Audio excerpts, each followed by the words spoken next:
సరే అయితే ప్రస్తుతం C-295 మిలిటరీ విమానం ప్రస్తుతం ఆకాశంలో చెక్కలు కొడుతుంది. ఇది ఏదైతే మోదీ సంకల్పం ఉందో ఆత్మ నిర్భర్ దీనికి బిగ్ సక్సెస్ గా చెప్పుకోవచ్చా? ఎస్ అండి. ఇప్పుడు C-295 ఇది ఏంటంటే ఒక మిలిటరీ ట్రాన్స్పోర్ట్ యుద్ధ విమానం. అంటే మిలిటరీ ట్రాన్స్పోర్ట్ ఒక యుద్ధం జరిగేటప్పుడు ఎప్పుడు కూడా ఫైటర్ జెట్స్ ఇవే కాదండి.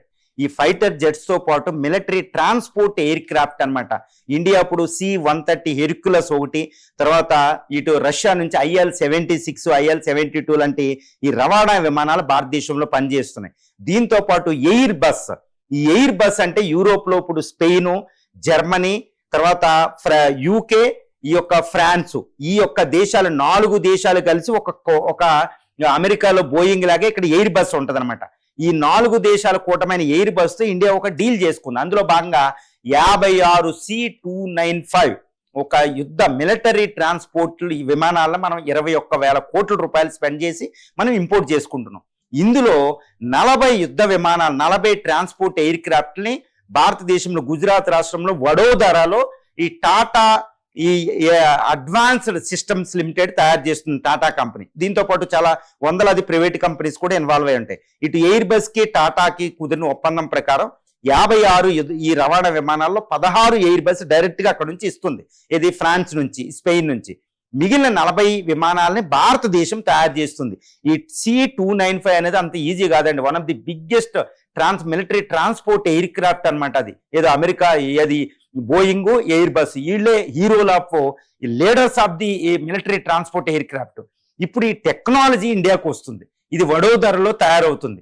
ఇది 9.5 టన్నుల బరువును మోసుకెళ్ళద్దు అనమాట. ముఖ్యంగా 70 మంది పారాట్రూపర్స్ సైన్యాన్ని తీసుకెళ్తుంది.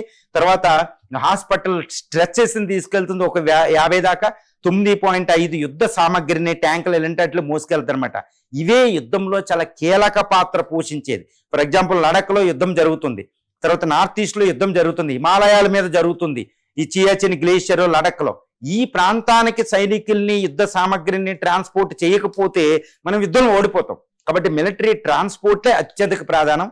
అందుకని ఇండియా ఇప్పుడు ఏంటంటే C-295 ని మనం 56 విమానాల్లో 40 ఇండియాలో తయారీ, 16 బోయింగ్ నుంచి, స్పెయిన్ నుంచి వస్తుంది.